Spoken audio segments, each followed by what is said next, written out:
The Sinners.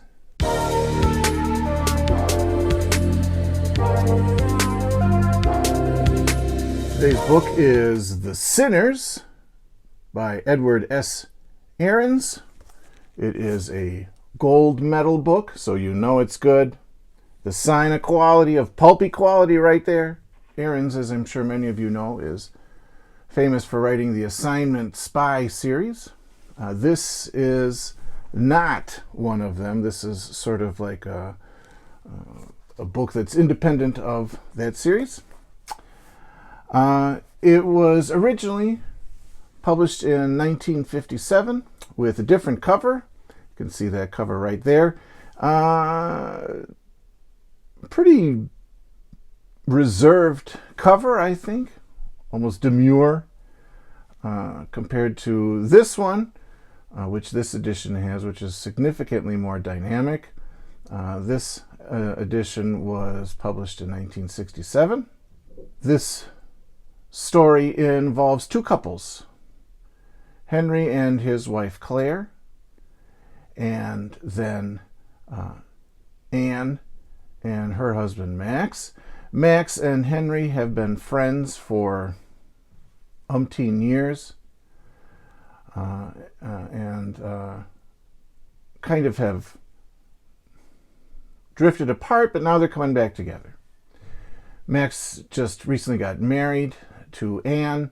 He bought this yacht, and so they're going to sail around the Caribbean.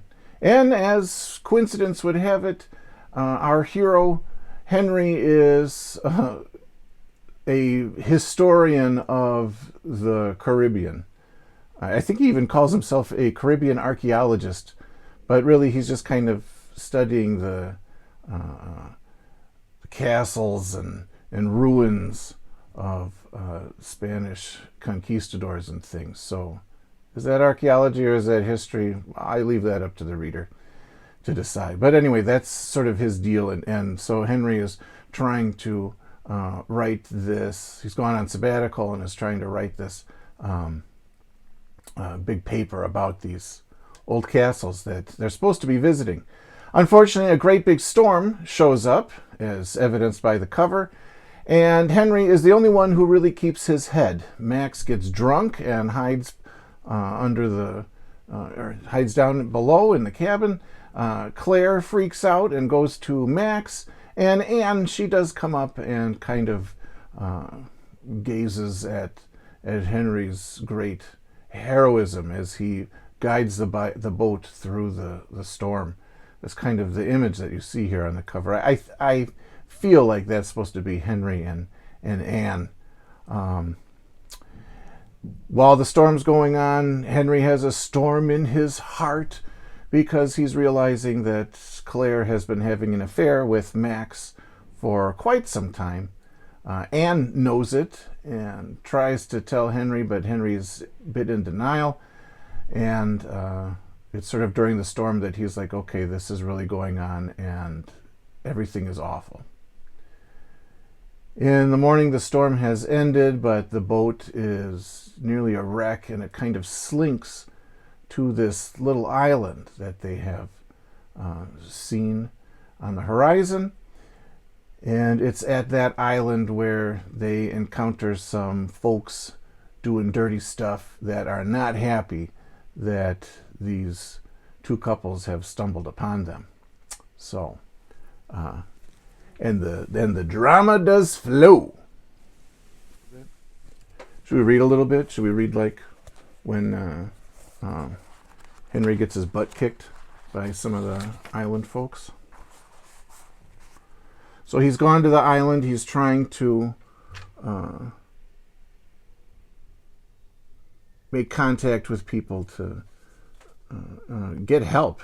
At least just give me some gasoline so that we can get the motor started again and bring the boat to the other side of the island where they know that there's a friendly little village there. Obviously, the people are not going to help him, because if they helped him, then there'd be no story, right? So he's gone up to the people on the island, asked for help. They've sent him away, and he's walking in the dark, in the night, through the jungly island back to the boat that is sitting in this lagoon area. They were waiting for him on the far side of the bridge where he had been stopped before. There were two of them, and one he recognized as the guard he had avoided on the beach when he first landed, the tall, thin man with the rifle. The other looked at first glance like Emile, but he was bigger and meatier. They were like shadows, detaching themselves from the darkness of the brush beside the path. One on either side of him, their faces anonymous, unsmiling. He had no chance to avoid them.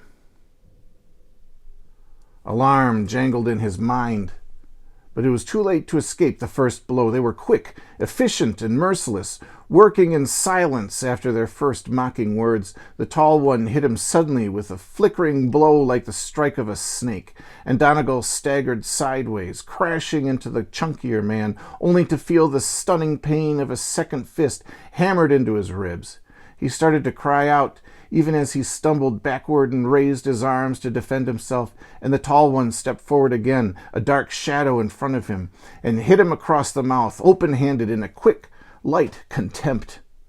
The second man hit him on the side of the head.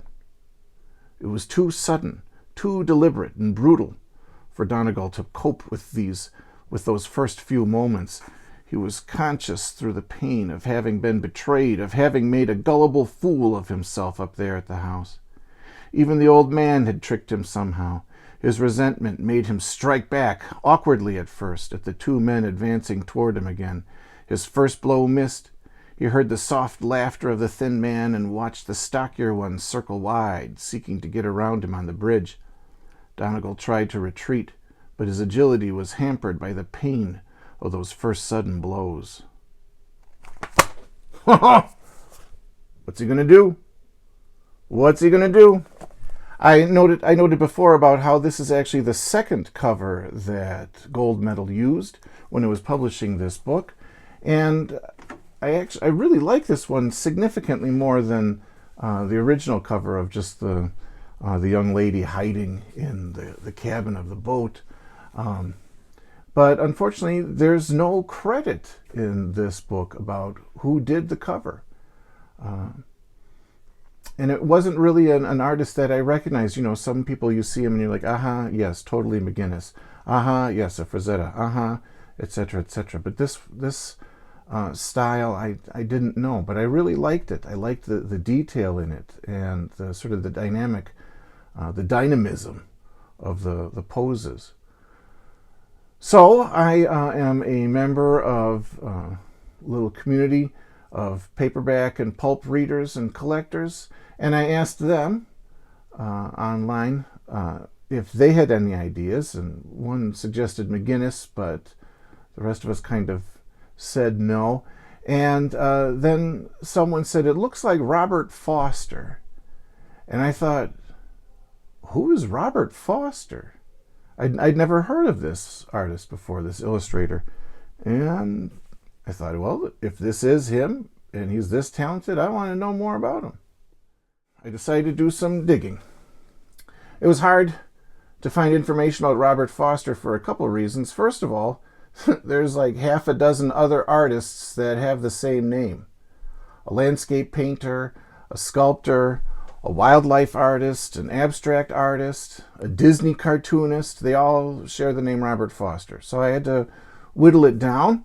And after wading through all those Robert Fosters, I was able to narrow it to one Robert Foster who may have painted the cover of The Sinners, but there wasn't much information about him out there, at least at first glance. I eventually discovered a few older blogs that featured galleries of his artwork and also reminiscences of his art students, and then comment sections that had notes from Foster's living family members. This is the internet that I liked, folks. Blogs with people communicating and talking, sharing. Man, that was the good stuff. And then money had to get involved and spoiled it all. Oh. So anyway, after researching on these blogs, I was able to sort of cobble together a little biography of the man. Robert Foster, that may or may not have painted this cover, was born in Ohio in 1928. His father was a professional photographer, and his mother was a Ziegfeld Follies dancer.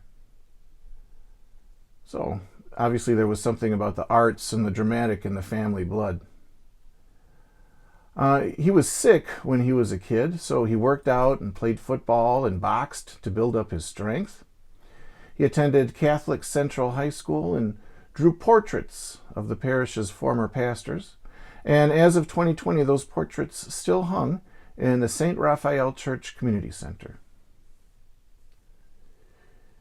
He got engaged to a young lady named Joanne, and then left Ohio to attend art school in California, still engaged. Distance did not make the heart grow fonder, and the separation almost broke the engagement. Joanne mailed the engagement ring back to him, and he returned to Ohio to patch things up. It worked. They eventually married, and they both moved to California, where he taught illustration at the Academy of Art in San Francisco. He worked there through the late 1950s. He took the job very seriously. He wore a three-piece suit and a tie to every class, but he insisted that his students call him Bob and not Mr. Foster. His students remembered him fondly and took his lessons to heart. Some of the advice that they remember he gave included, "It's the job of the illustrator to convey the right attitude of the figure for each situation." He recommended working from black and white photos so that you can create your own color scheme. Lighting, he said, sets a picture's mood and helps divine the planes in the face and the body. Every shape in an image has to flow and tie together as one big unit. And yes, use photos for reference, but don't trust them entirely. He's quoted as saying, "What we see in a photo is often a lie. And when drawing the human form, we need to tell the truth." And he also recommended buying the best art supplies that you can afford. The quality of an illustration is as dependent on the quality and condition of the art supplies as much as on the skill of the artist. Clearly a man who believed that a carpenter was only as good as his tools. Well, maybe tools plus talent.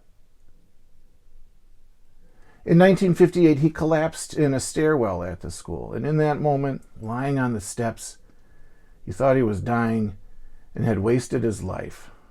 Foster's dream had always been to be a magazine illustrator like his heroes Colby Whitmore, Joe Demers, and Robert Fawcett.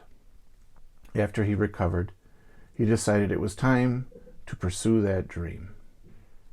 Within a few years, he had assembled a portfolio of his work, and he left the school and California and moved the whole family, he and Joanne had 4 kids, to Danbury, Connecticut.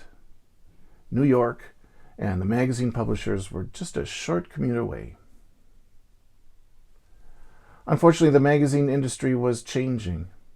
Its illustration market was drying up. To try to make ends meet, Foster worked at the Famous Artists School, but even with that added income, it wasn't enough to support his family. His wife got frustrated. She divorced him, moved back to Ohio with the kids. That caused a bit of a scandal in the family. The Fosters were strict Catholics who frowned on divorce. Foster, though, visited his children in Ohio as much as he could. Although he couldn't get much work with magazines, Foster found lots of work doing paperback cover illustrations. Most of this was for science fiction novels. Men in weird belts stand in desolate moonscapes confronting cool, blasé, nude women. Or half-machine men sprawl before mysterious figures. His work is atmospheric, enigmatic, and detailed. He also did the first 4 illustrations for the infamous Gore series. No matter what he did, he often painted his people with dramatic lighting, as if they were on a stage, which makes sense considering his parentage. One of the problems that illustrators faced at that time was finding enough time to read the manuscripts of the books that needed the covers. Foster had a unique way of solving this. He'd hire prostitutes to come to his studio and just read the book while he painted. He occasionally asked them to model for him, too. He claimed that they enjoyed the change of pace from their regular work. It wasn't all prostitutes on his covers. Other models Foster worked with included Doc Savage model Steve Holland and Foster's own family members. That's his sister in the porthole of his Poseidon Adventure cover, and the man next to her is a self-portrait. Some of Foster's illustrations were not strictly paintings, but they were mixed media with collage. According to comic artist Paul Chadwick, Foster would make a collage of photographs, photograph the collage, mount that print on an illustration board, and then paint on top of that. He moved to New York and was able to maintain life in a small apartment. He remarried, this time to a woman named Florence.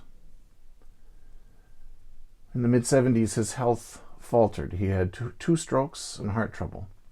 And in 1977, he died alone in his apartment of a heart attack. He was only 49 years old. So, was Robert Foster the cover artist for my copy of The Sinners? I did not find, in the online galleries of his work, I did not find any copies of The Sinners. Lots of other books, obviously, but not of that one. But I am pretty confident that he made the painting. The style matches his, these dramatic poses that the characters are doing, the dramatic lighting that he's using, the detail that's in the figures and the foreground objects, but then the lack of detail, almost abstraction in the background, that all matches a lot of his style. So it very much looks like a Robert Foster. There's also a few Robert Foster covers that I know he did that use a similarly posed woman. So they're not the exact same pose, but they're similar enough that I wondered, if he took a number of photos of a woman in this position and then had this sort of bank of, half reclining woman reaching up for another figure, and could swap those in and out as he was composing his pictures. I don't know. Maybe they're from all the same bank of images, or maybe it's just a coincidence. So is the mystery solved? No, but I'm pretty confident that this cover was by Robert Foster. And even if I don't know who the cover is by, I did learn about this man and got to see more of his work and study it and read the words from his students of how they remembered him, and read the words from his son and nieces and nephews. They all remembered him very fondly.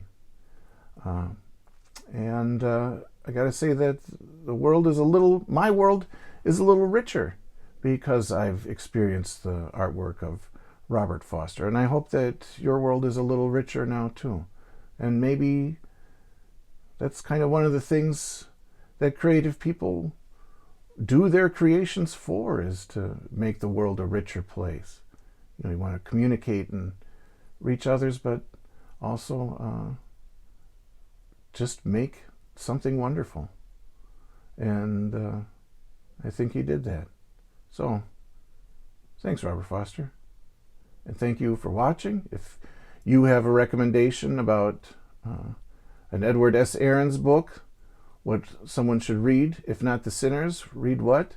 Or if you know a little bit more about Robert Foster, or maybe you are a distant relative watching this and want to throw in your memories of the man or a former student, please do that in the comments below it. I'd love to read more about him.